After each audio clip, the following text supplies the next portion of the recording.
में आप सभी का स्वागत है और मैं हूं आपके साथ इति राज। स्लीपिंग पैटर्न या फिर आपके सोने से जुड़ी कई अहम विषयों पर इसके पहले भी हमने संजीवनी में बात की है, लेकिन आज संजीवनी में जिस टॉपिक पर बात करने वाले हैं वो आपको चौंकाने वाला है। जी हाँ, अब तक तो आपने सोने के गलत पोस्चर या फिर स्लीपिंग पैटर्न या फिर कम सोने के नुकसान को लेकर जाना होगा, लेकिन आज आप जानेंगे कि ज्यादा देर तक सोना भी कम सोने की तरह ही घातक है। लेकिन कैसे, ये सारी बातें जानेंगे तो आगे आधे घंटे तक हमारे साथ बने रहिए और ध्यान से देखिए आज की संजीवनी।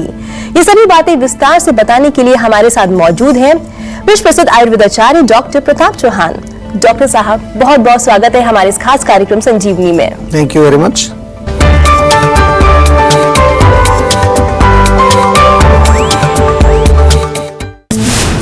मोटापा, डायबिटीज, कोलेस्ट्रॉल और डिप्रेशन, दर्जनों बीमारियां, वजह एक, घातक है ज्यादा सोना। चलिए शो की शुरुआत करते हैं। ज्यादा या कम सोना मतलब चैन खोना, आप यकीन करें या फिर नहीं, लेकिन ज्यादा देर तक सोना भी कम सोने की तरह ही सेहत के लिए घातक है। लेकिन कैसे, डॉक्टर साहब आप ही बताइए। देखिए, डेफिनेटली ज्यादा सोना भी जो है बहुत घातक है, क्योंकि ज्यादा सोने से क्या होगा कि सबसे पहले तो हमारे माइंड को जो है डलनेस होगी, सुस्ती रहेगी, वेट बढ़ेगा आपका ज्यादा सोने से। वेट बढ़ेगा तो कोलेस्ट्रॉल बढ़ेगा, डायबिटीज बढ़ेगी, अनेक प्रकार के शारीरिक रोग उसके कारण से आते हैं। और यही नहीं, जब हम जो है ज्यादा समय सोते हैं तो हम एक चीज बार बार हम कहते हैं कि समय बहुत महत्वपूर्ण है, और जो समय हमने अगर ऐसे सो करके गुजार दिया तो जो चीजें हमें जीवन में प्राप्त करनी है, जो भी कोई हमारा उद्देश्य है, तो वो भी हमारा उद्देश्य पूरा नहीं होगा। तो वो जब कोई हमारा जब उद्देश्य पूरा नहीं होता, लक्ष्य पूरा नहीं होता, तो अगेन फिर हमें जो है अनेक प्रकार के जो है मेंटल रोग आते हैं, डिप्रेशन आता है, एंग्जाइटी आती है, अनेक तरह के हमें जो है हम एक प्रकार से दुखी होते हैं। तो ये चीज़ें जो हैं ना केवल हमारे शरीर और मन से जुड़ी हैं, लेकिन जो हमारे जीवन के जो एक तरह से लक्ष्य हैं, जो इस लाइफ का गोल है, ह्यूमन फॉर्म ऑफ लाइफ हमें मिली है, और उसमें जो भी गोल प्राप्त करना है, जो भी लाइफ का हमारा उद्देश्य है, उसमें भी बहुत बड़ी रुकावट बनता है। और वो भी हमारे यहाँ आयुर्वेद में उसको भी रोग माना जाता है। और अल्टीमेटली हम यही कह सकते हैं कि अगर आपको जो है शारीरिक लेवल पर, मानसिक लेवल पर और अपने जीवन के लक्ष्य को प्राप्त करना है, तो इस एपिसोड को ध्यान से देखिए, क्योंकि यहाँ कुछ ऐसी चीज़ें बताने वाले हैं आपको जिससे कि आपको थोड़ा सा जान करके एक आश्चर्य भी होगा। क्योंकि ज़्यादातर लोग ये सोचते हैं कि जो ज़्यादा सोता है वो सुखी है। ऐसा नहीं है, ज़्यादा सोने वाले दुखी रहते हैं, और कैसे दुखी रहते हैं ये भी बताएंगे आपको। और अब हमारे साथ फोन लाइन पर एक कॉलर जुड़ चुकी है जिनका नाम है शिवानी, जो पंजाब से है। जी शिवानी, बताइए क्या समस्या है आपकी। मेरे ना सिर में बहुत दर्द होता है। सिर में दर्द कहाँ, पूरे सिर में होता है, आधे सिर में? नहीं, आईज के ऊपर रहता है और थोड़ा आगे की तरफ ही रहता है। अच्छा अच्छा। और कितने, मतलब रोज होता है सिर दर्द, या सप्ताह में एक बार, या कितने दिन में होता है? कभी कभी हो जाता है, फिर रात में सोने से आराम मिल जाता है। अच्छा अच्छा।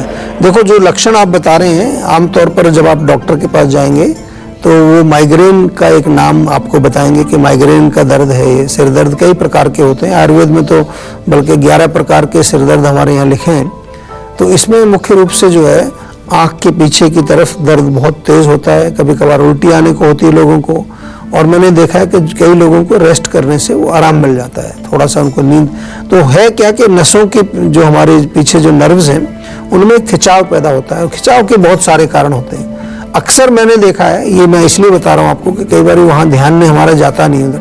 अक्सर एसिडिटी जिन लोगों को बहुत होती है, हाइपर एसिडिटी, पेट में जलन, खट्टी डकारें या वैसी सूखी डकारें आती हैं, उन लोगों में मैंने बहुत देखा है ऐसे रोग। तो थोड़ा सा जो है खाने पीने में पित्त वाली चीज़ें, चाय, कॉफ़ी, मिर्ची, मसाले, अचार, खटाई, इनको बंद करिए। दूसरा जो है, नाक में बादाम का तेल डालना शुरू करो, सुबह डालिए या दिन में डालिए, कोई एक समय निर्धारित कर लीजिए उसको। सिर में थोड़ी मालिश करिए, और प्रॉपर इलाज इसका कराने के लिए हमारे जीवा के डॉक्टर्स आपकी सेवा में हैं, क्योंकि इसके लिए आपको दवाइयाँ लेनी पड़ेंगी, और दवाई भी कम से कम 8-10 महीने चलेगी। थोड़ा सा जो है, जब रोग आपका कोई होता है तो थोड़ा इत्मीनान से उसका प्रॉपर इलाज करना चाहिए। आयुर्वेद में लोग कई बार 15 दिन में, 1 महीने में विचलित हो जाते हैं, फोन करते हैं जी कुछ भी आराम नहीं आया। आयुर्वेद में हम आपके लक्षणों का इलाज नहीं करते हैं, आपकी जड़ का इलाज करते हैं, रोगों का जो मूल कारण है।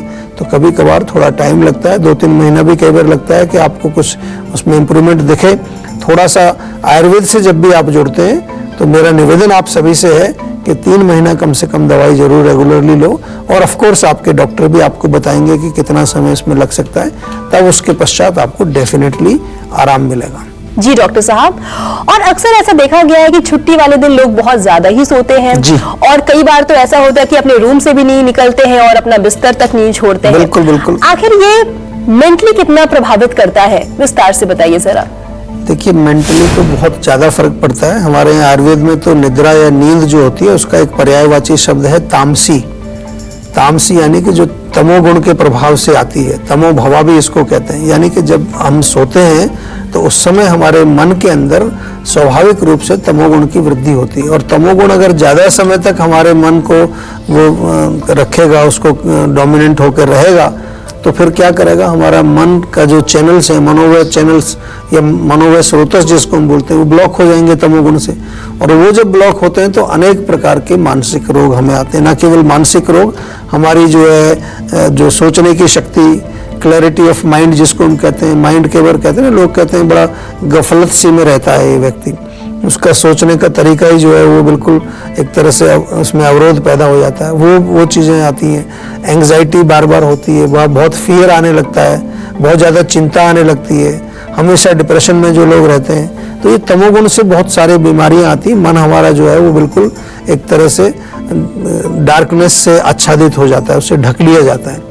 और जब हमारा जो ये कवर्ड माइंड या इग्नोरेंट माइंड जब होता है तो वो कंफ्यूजन पैदा करता है। बहुत सारी चीज़ें आपको समझ ही नहीं आएंगी, और जो समझ आएंगी तो गलत समझ आएंगी, और गलत समझ पर जब आपको एक्शन लेंगे तो उसके कारण आपका रिएक्शन भी उसका गलत ही आएगा। और हर व्यक्ति की नींद अलग अलग होती है, किसको कितना सोना चाहिए इसको लेकर कोई फिक्स घंटे तय नहीं किया जा सकता है। ये पूरी तरह से जेनेटिक फैक्टर पर निर्भर करता है कि आपको कितनी देर तक सोना चाहिए। ऐसे में एक एवरेज माने तो कितनी घंटे की नींद एक स्टैंडर्ड नींद मानी जाती है। साथ ही डॉक्टर साहब जरा ये भी बताइए कि अलग अलग उम्र के लिहाज से अलग अलग उम्र के लोगों को कितने घंटे की नींद लेनी चाहिए। देखिए, ये भी बड़ा अच्छा प्रश्न है। सबसे पहले तो अगर हम एक एवरेज देखें, एक स्वस्थ जो भी कोई व्यक्ति है उसको 6 से 8 घंटे की नींद अवश्य चाहिए। अब डिपेंड करता है कि आपकी प्रकृति क्या है। जैसे आपने जेनेटिक कोड का बात किया है, हमारे आयुर्वेद में प्रकृति की बात करते हैं। जो लोग वात प्रकृति के हैं, वात वाले ऐसे काफ़ी ज़्यादा एक्टिव होते हैं, काफ़ी ज़्यादा जो है उनका शरीर के अंदर एक मूवमेंट ज़्यादा होती है, तो उनको रेस्ट थोड़ा ज़्यादा चाहिए, ग्राउंडिंग ज़्यादा चाहिए। तो वात वाले लोगों को कम से कम 8 घंटे सोना चाहिए। पित्त वालों के अंदर फायर ज़्यादा होती है, उनको भी थोड़ा सा जो है फायर को शांत करने के लिए 7-1 घंटे की नींद उनको भी लेनी चाहिए। कफ वाले जो लोग होते हैं वो ऑलरेडी उनके बॉडी में काफ़ी कुछ स्टेबिलिटी होती है, रिलैक्स्ड होते हैं, उनको बहुत ज़्यादा सोने की जरूरत नहीं है। वो 6 घंटे सोएंगे तो चलेगा, क्योंकि ज़्यादा सोएंगे तो कफ की वृद्धि होगी। आयु के हिसाब से अगर हम देखें तो डेफिनेटली जैसे जो बच्चे जो होते हैं, छोटे बच्चे जो बिल्कुल ही शिशु हैं बच्चे, उनको ज़्यादा सोना है, उनको 9-10 घंटे की नींद भी चाहिए होती है। जब बच्चा पैदा होता है उसको तो और भी ज़्यादा नींद चाहिए होती है। और फिर जब हम जो है युवावस्था में आते हैं उस समय अगेन आप 6 से 8 घंटे की, क्योंकि वो हमारा एक हेल्दी स्टेट होता है। ओल्ड एज में आम तौर पर जो है लोगों को नींद कम आने लगती है, लेकिन वहाँ वात का प्रकोप होता है, नींद ज़्यादा चाहिए। वहाँ पर जो बुजुर्ग लोग होते हैं उनको कम से कम भी 8 घंटे तो सोना चाहिए, लेकिन वहाँ नींद कम आती है तो घबराने की जरूरत नहीं है। जीवा में स्लीप वेल टैबलेट आपको मिलेगी, वो लेनी चाहिए। 60 साल के बाद तो वो लेनी चाहिए, उसमें कोई नशा नहीं है, वो केवल आपके माइंड को रिलैक्स करती है। फिर देखिए, अगर नींद अच्छी रहेगी तो आपका जो है बॉडी के अंदर जो वात पित्त कफ का जो बैलेंस है वो बना रहेगा। और जो लोग बीमार होते हैं, किसी बीमारी की अवस्था में भी आपको ज़्यादा सोना पड़ता है, क्योंकि आपका शरीर जो है वो एक स्वस्थ अवस्था में नहीं है। और जो कमज़ोर लोग होते हैं, जिनके अंदर एक तरह से हम कहें कि शारीरिक बल कम होता है, वीकनेस होती है, ओजस कम है, वो भी ज़्यादा सो सकते हैं। ये सारा जो है पर्सनलाइज्ड तरीके से मैंने आपको समझाया, और इसको और विस्तार से अगर कुछ समझना है और भी आपकी कोई जानकारी इसके बारे में चाहिए तो आप हमेशा हमारी वेबसाइट पर जाकर के बहुत सारे लेख हैं हमारे, उनको पढ़िए, या हमारे फेसबुक जो जीवा आयुर्वेदा की बार बार हम आपको बताते हैं उसमें ज्वाइन करिए। वहाँ भी आपको रोज हम कुछ ना कुछ पोस्ट करते हैं, उससे आपको बहुत सारी नॉलेज मिलेगी और नॉलेज बहुत आवश्यक है। डॉक्टर साहब, अक्सर देखा जाता है कि कुछ ऐसे भी लोग होते हैं जिनको बहुत ज्यादा ही नींद आती है और उनके लिए ऐसा कहा जाता है कि उन लोगों को या तो थकान के कारण नींद आ रही है या तो उन्होंने ज्यादा खाना खा लिया है, लेकिन ये नार्कोलेप्सी के भी तो लक्षण हो सकते हैं। आखिर क्या है ये बीमारी और कैसे इससे बचाव किया जा सकता है? देखिए, डेफिनेटली नार्कोलेप्सी एक तरह का न्यूरोलॉजिकल डिसऑर्डर कहें उसको या स्लीप डिसऑर्डर कहें। उसमें होता क्या है कि किसी व्यक्ति को बहुत ज्यादा नींद आती है और खास तौर से दिन के समय में वो बिल्कुल जो है उसको आंखें भी खोलना मुश्किल हो जाता है। रात को भी नींद आती है उनको, लेकिन रात को कई बार डिस्टर्ब्ड उनकी स्लीप रहती है। नार्कोलेप्सी के लक्षण है। और ज़्यादा इसमें लक्षण थोड़ा समझने की कोशिश करें तो नार्कोलेप्सी में मसल लॉस देखने को मिलता है। एक स्लीप पैरालिसिस कहते हैं जिसको, कि यानी कि सोते समय या जब उठते हैं एकदम से अचानक से आपको तो आवाज़ आपकी नहीं निकलती है, बॉडी बिल्कुल जैसे पैरालाइज्ड हो गई है, इस तरह का थोड़े से टाइम के लिए होता है, शॉर्ट टाइम में, उसको स्लीप पैरालिसिस बोलते हैं। ये सारे लक्षण इसमें होते हैं। तो ऐसी बीमारी आपको हो सकती है, बहुत सारे लोगों को ये प्रॉब्लम कई बार होती है। उसको मैनेज करने के लिए क्या करना पड़ेगा? सबसे पहले आपको एक फिक्स टाइम आपको बनाना है, वो बहुत ज़रूरी है रात के लिए। दिन में तो आप नींद ऐसी ज़्यादा आती है ऐसे लोगों को, रात के समय जो है एक जल्दी 10 बजे सोने का टाइम रखिए, सुबह 6 बजे के करीब का टाइम फिक्स करिए ताकि 8 घंटे अच्छी नींद आपको आए, और उस टाइम को फिक्स रखिए, एवरीडे चेंज नहीं करना है। उसके अलावा दिन में क्या कर सकते हैं कि दिन में आप छोटे छोटे से नैप ले सकते हैं, पावर नैप जिसको आजकल बोला जाता है। उससे क्या है कि थोड़ा सा आपको एनर्जी मिलती है, प्लस जो है रात को अच्छी नींद आए इसके लिए आपको जरूर कुछ करना चाहिए। रात को सोने से पहले थोड़ा मालिश कर सकते हैं, तलवों में मालिश कर सकते हैं। इसका प्रॉपर इलाज आयुर्वेद में हम करते हैं। बहुत सारे पेशेंट जब हमारे पास आते हैं तो उनको हम शिरोधारा करते हैं या कई प्रकार की औषधियाँ देते हैं जिससे कि उनका नर्वस सिस्टम थोड़ा सा एक बैलेंस में आता है। और बहुत इंपॉर्टेंट है कि जो लोग ऐसे रोग से पीड़ित हैं उनको कैफीन, अल्कोहल, निकोटिन, टबाको या जो भी इस तरह के जो स्टिमुलेंट्स हैं उनका सेवन बिल्कुल नहीं करना चाहिए, खास तौर से इवनिंग के टाइम में, रात के टाइम में, क्योंकि उससे ब्रेन आपका बहुत ज़्यादा स्टिमुलेट हो जाता है। तो इस तरह से इसको मैनेज किया जाता है। अगर आप ऐसे किसी रोग से पीड़ित हैं, घबराने की जरूरत नहीं है। हमारा सेहत का नंबर आपके पास है, वहाँ कॉल करें, हमारे डॉक्टर से बात करें। हम लोग किसी भी रोग को आयुर्वेदिक तरीके से उसका डायग्नोस करते हैं। सबसे पहले वात पित्त कफ के दायरे में उसको समझने की कोशिश करते हैं, फिर आपको पर्सनलाइज्ड उपचार हम देते हैं। और हम अपनी चर्चा को आगे बढ़ाएंगे, लेकिन उससे पहले हम लेते हैं एक कॉलर जो रोहित है, दिल्ली से जुड़ चुके हैं। जी रोहित, बताइए क्या समस्या है आपकी? नमस्कार जी, हम रोहित दिल्ली से बोल रहे हैं। जी नमस्कार जी, हम एक मल्टीनेशनल कंपनी में काम करते हैं यहाँ पे जी। 10 घंटे का सिटिंग वर्क होता है, कंप्यूटराइज काम होता है जी। तो इससे हमें नींद पूरी नहीं होती रात को, तो हमें सिर में भारीपन रहता है, हेवीनेस रहता है और चक्कर टाइप का लगता है। तो इसके लिए मेरा CT स्कैन सब कराए, सब नॉर्मल है, इसकी कुछ जानकारी चाहिए। देखिए, नींद आने के लिए जो सबसे बड़ी चीज़ आपने कहा कि IT कंपनी में आप काम करते हैं, मल्टीनेशनल में बैठने का काम है, कंप्यूटर पर काम करते हैं, आजकल सभी लोग कंप्यूटर पर काम करते हैं, तो एक स्टिमुलेशन बहुत ज़्यादा हो जाता है। हमारा जो रेडिएशन निकलती है, और यहीं तक सीमित नहीं है, फिर हमारे पास और भी टेक्नोलॉजी बहुत है। जब हम कंप्यूटर से उठेंगे तो फिर मोबाइल के अंदर घुस जाएंगे, मोबाइल से अगर निकलेंगे तो टीवी में घुस जाएंगे, टीवी से निकलेंगे तो फिर दोबारा से लैपटॉप में घुस जाएंगे। हम लोग कॉन्टिन्यूसली अपने मस्तिष्क को, अपने ब्रेन को स्टिमुलेट करके रखते हैं। तो स्टिमुलेशन का क्या मतलब? वो अलर्ट हो जाता है बिल्कुल। जब अलर्ट होता है, जब सोने जाते हैं तो बिल्कुल वो तो एक तरह से जैसे उसमें करंट लगा दिया आपने। तो थोड़ा सा रिलैक्स करने की कोशिश जरूर करनी है। हमेशा ही जो है आपको कंटिन्यूसली जो है टेक्नोलॉजी से जुड़े नहीं रहना, और ख़ास तौर से रात को जब सोने का टाइम होता है, जो कि हम नॉर्मली कहते हैं कि 10 बजे सोना चाहिए, तो 10 बजे से 1 घंटा पहले आपको जो है ये कोशिश करनी है कि अब मुझे सोना है, तो सब चीज़ बंद कर दीजिए। थोड़ा सा जो है कोशिश करें कि माइंड को रिलैक्स करें, डीप ब्रीदिंग करें, कुछ अच्छा एरोमा लगाएं, सिर में मालिश करें, तलवों में मालिश करें, 1 कप दूध गरम पिएं, उसमें चाहे तो थोड़ा सा दालचीनी और इलायची डाल करके थोड़ा उबाल दीजिए। देखिए, मस्त नींद आएगी, फर्स्ट क्लास, कोई चिंता की बात नहीं है। और अब बारी है आज की संजीवनी की, जिसका इंतजार हर किसी को बेसब्री से होता है। डॉक्टर साहब ये बताइए कि ज्यादा सोने की आदत से कैसे बचा जा सकता है? देखिए, बहुत इसमें थोड़ी मेहनत करनी पड़ती है, क्योंकि नींद एक ऐसी चीज़ है कि जिन लोगों को नींद आती है तो फिर वो कुछ उनको दिखाई नहीं देता, खास तौर से उनको उठना बड़ा मुश्किल होता है सुबह। तो एक अलार्म रखें, अलार्म भी आप जो है अपने माइंड में भी लगाएं, अपने आप को भी बताएं, थोड़ा मोटिवेट करें कि मुझे उठना है, और जब अलार्म बजे उस टाइम उठ जाना है एक बार। कई बार क्या होता है, अलार्म सुनाई दे रहा है लेकिन आप उठे नहीं, कई बार उसको दबा देते हैं, तो उसमें दूसरा अलार्म भी रखो कि थोड़ी देर बाद फिर बजे वो, ये बहुत आवश्यक है, नहीं तो आप जो है सोते रहेंगे। और ये कुछ दिन के लिए करना पड़ता है, एक बारी जब आदत आपकी चेंज हो जाएगी फिर कोई दिक्कत नहीं है।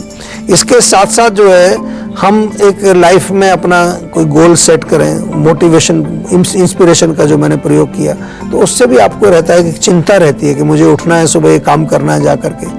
आयुर्वेदिक भाषा में कहें तो सत्व गुण आप अपने मन के अंदर बढ़ाएं। जितना मन आपका सात्विक होगा, सात्विक चीज़ें खाएं, सात्विक भोजन करें, सात्विक चीज़ें देखें, सात्विक म्यूजिक सुने, तो उससे क्या होता है कि सत्व गुण जो है वो निद्रा हमारी जो है वो कम होती है लेकिन बहुत रिफ्रेशिंग होती है। थोड़े समय में ही आपका माइंड रिफ्रेश हो जाता है, फ्रेश हो जाता है। तो सत्व गुण का आप जो डेफिनेटली वहाँ प्रयोग करें। और प्राणायाम बहुत अच्छा काम करता है। प्राणायाम क्या करता है कि सूक्ष्म लेवल पर हमारे जो चैनल्स हैं, एनर्जी वहाँ फ्लो बढ़ता है। एनर्जी जब रहेगी तो आपको सुस्ती नहीं आएगी। मेडिटेशन का भी बहुत फर्क पड़ता है। और योग आसन करें, ज़्यादा फिजिकल दौड़ वोड़ लगाएंगे तो ज़्यादा नींद आएगी, लेकिन थोड़ा योगासन जरूर करें, स्ट्रेचिंग करें। उससे क्या है कि जो भी हमारे चैनल्स में कहीं कहीं मसल्स हमारी ब्लॉक हो गई हैं तो वो खुलेंगी, और उसके खुलने से एनर्जी का फ्लो अच्छा रहेगा। जितना एनर्जी का फ्लो अच्छा रहेगा, सर्कुलेशन अच्छा रहेगा, तेल की मालिश भी आप शरीर में करें, उतनी ही आपको जो है कम नींद में आप ज़्यादा रिफ्रेशिंग फील करते हैं। अब बारी है संजीवनी टिप्स की, इसमें डॉक्टर साहब आपको बताने वाले हैं कि चौक और मिट्टी खाने से आपके लाडले को क्या हो सकता है नुकसान। जी डॉक्टर साहब बताइए जरा। देखिए, चौक और मिट्टी दोनों ही चीज़ें जो हैं वो हमारे स्वास्थ्य के लिए अच्छी नहीं है। मिट्टी खाने से तो खासतौर से बच्चे अगर छोटे मिट्टी खाते हैं तो उनको पीलिया जॉन्डिस हो जाता है। आयुर्वेद में एक इसका जिक्र भी किया गया है। और जब आपको जॉन्डिस होगा तो धातु नहीं बनेंगे प्रॉपर, लिवर आपका ठीक से काम नहीं करेगा, एनीमिया यानी कि खून की कमी हो सकती है इसके कारण। दूसरा जो है, जो लोग चौक जो खाते हैं बच्चे खास तौर से, उसमें कुछ ऐसे तत्व होते हैं जो हमारे फेफड़ों में कई प्रकार की एलर्जी पैदा करते हैं। कई लोगों को उसकी स्मेल से नाक में जाने से छींकें आनी शुरू हो जाती हैं। हमारे बॉडी का जो इम्यूनिटी है, ओजस जिसको हम कहते हैं, ओजस कमज़ोर रहेगा, इम्यूनिटी वीक हो जाती है। इससे इम्यूनिटी जब वीक होगी तो डेफिनेटली आपको अनेक प्रकार के इन्फेक्शन बॉडी में आएंगे। अग्नि आपकी कमज़ोर हो जाती है। अग्नि मंद होने से अजीर्ण यानी कि आपका डाइजेशन फर्क पड़ता है, क्योंकि जब मिट्टी आप खा रहे हैं या चौक खा रहे हैं तो आपके जो नेचुरल सिस्टम को एक तरह से वो ब्लॉक कर रहा है वहाँ पर। और कुछ लोगों को देखा गया है कि जब वो ऐसी चौक वगैरह खाते हैं तो कुछ अगेन ड्यू टू इंडाइजेशन उनको नौसिया, वोमिटिंग टाइप के लक्षण भी देखने को मिलते हैं। तो अगर बच्चों को कुछ इस तरह की आदत लगी है तो उस आदत को छुड़वाना पड़ेगा। ऐसा मत समझिए, कुछ लोग कहते हैं कि किसी चीज़ की डेफिशिएंसी है। कई बार एक केवल आदत बन जाती है और एडिक्शन हो जाता है, और आदत किसी भी चीज़ की पड़ जाती है लोगों को। बहुत बहुत प्रकार के अलग अलग प्रकार के एडिक्शन लोगों को देखने को मिलते हैं। तो इस पर अगर काम थोड़ा सा करेंगे आपको तो आपको लाभ मिलेगा। और हमारे यहाँ से आपको किसी भी प्रकार की हेल्प चाहिए, हमारे यहाँ बात करें, डॉक्टर से बातचीत करें, वो भी आपको आयुर्वेदिक तरीके से कैसे इसको ठीक किया जाए उसके बारे में बताएंगे। जी डॉक्टर साहब, और हमारे दर्शकों को इतनी सारी जानकारी देने के लिए आपका बहुत बहुत शुक्रिया। Thank you very much. तो आज के लिए बस इतना ही। अगले एपिसोड में आपके हेल्थ से जुड़ी किसी नई प्रॉब्लम पर डिस्कशन करेंगे और साथ ही आपको उसका उचित सॉल्यूशन भी देंगे। अगर आपको भी हेल्थ से जुड़ी कोई प्रॉब्लम है तो आप हमारे सेहत के नंबर 0129404004 पर फोन कर आप अपनी कॉल भी रजिस्टर करवा सकते हैं। आप हमें ईमेल भी कर सकते हैं। हमारी ईमेल आईडी है info@jiva.com। आप फेसबुक के जरिए भी हमसे जुड़ सकते हैं। हमारी फेसबुक आईडी है www.facebook.com/jiva ayurveda। तो इसी उम्मीद के साथ कि आप हमेशा खुश रहें, फिट रहें। अगले एपिसोड में फिर होगी आपसे मुलाकात। अब मुझे दीजिए इजाजत। नमस्कार।